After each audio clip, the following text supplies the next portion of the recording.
Right, let's go. So click mo yung PicsArt. Kung wala ka pa nito, download mo lang yan sa Google Play Store. Okay, then ito naka-customize siya, then dapat ang size niya. Okay, yan yung pinakagitna kumbaga nung iyong magiging YouTube banner. Okay, click natin. Okay, click natin tong arrow. So yan na siya. Then click natin tong layer.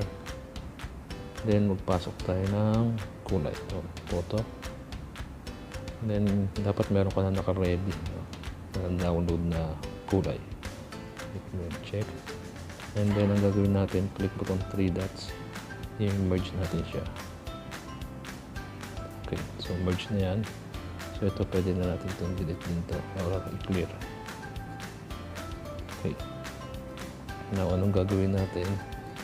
Kailangan natin ng guide para ma-make sure natin na nasa gitna yung ilalagay natin mga pictures or text. So meron na ako naka-writing guide din. So yan siya.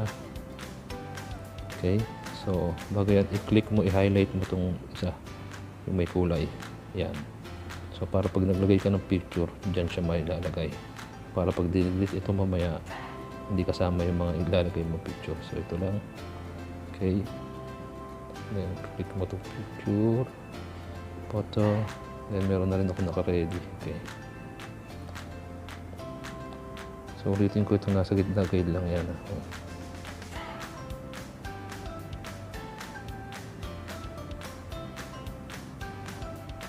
Pantay mo na siya.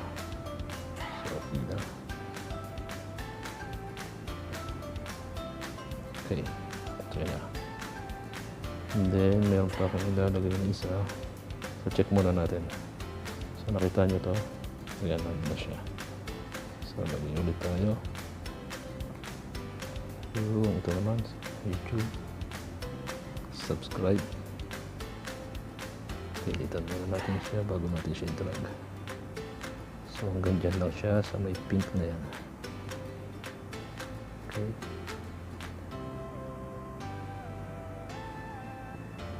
Okay na. Tap ko lang sa labas. Check natin. So yun na siya. So tatanggalin na natin yung guide. Click mo yan. And then click mo tong trash. Yan na. Wala na siya. Okay. Then click mo na lang tong arrow. Then edit image.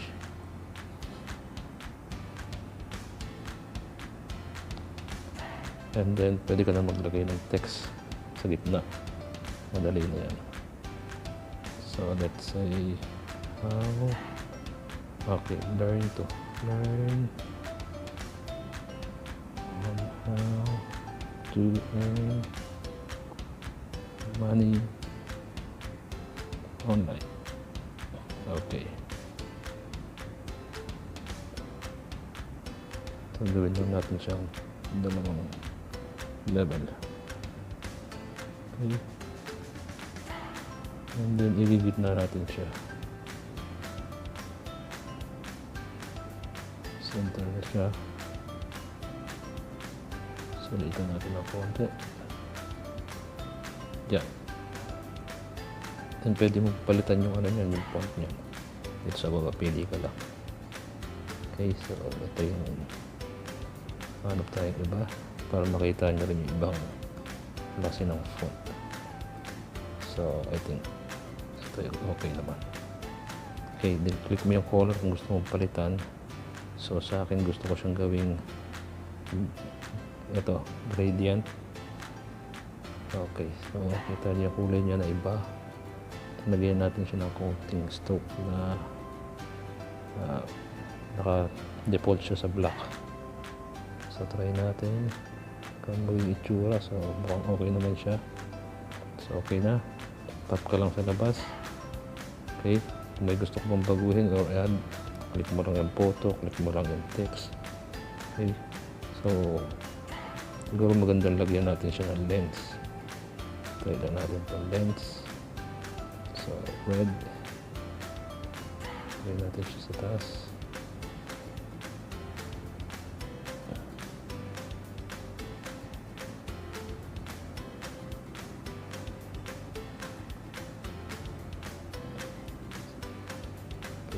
Center mo lang siya.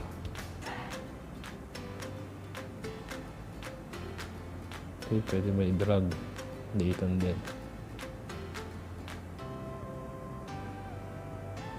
Ayan. Okay. So, click na natin itong check sa taas. Save na natin siya. Arrow ulit, click mo ulit. I-kiss mo lang yung mga advertisement. Click save, then save. So, now nakasave na siya. So, ang gagawin natin, para buo siya, click natin ito. Balik tayo. Okay. Discard mo lang yan. Okay. So, back mo lang siya. So, click mo ulit yung pick canvas. Ito babaguhin natin ang size nito.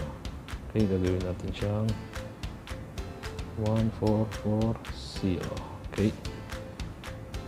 Ito naman ay para pag binview sa TV, buo siya.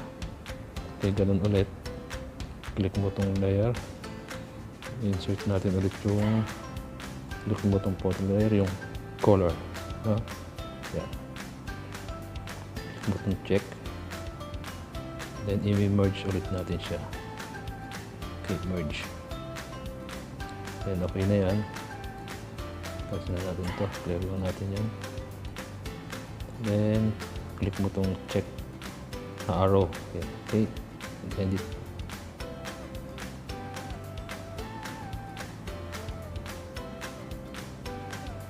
Ayan. Now, ipapasok natin dito yung in-edit natin kanina. Ginawa natin kanina. Okay. Click mo yung photo. And then, ito yung ginawa natin kanina. Click mo yung add. Ayan. So, idrag mo lang siyang ganyan. Makikita mo siya, nakasentro na siya. Hanggang sa dulo. Hanggang pinakadulo. Okay. Yan, para hindi mabos yung line niya. Yan na, nakasentro na siya. So, yan lang. So, yun na. So, napakadali, di ba? Then, click mo itong check sa taas. Yung arrow. Click save. Okay. Then, tignan natin siya sa gallery. So, ito na siya. So, yan na. Meron ka na ngayong YouTube banner na maganda. Okay?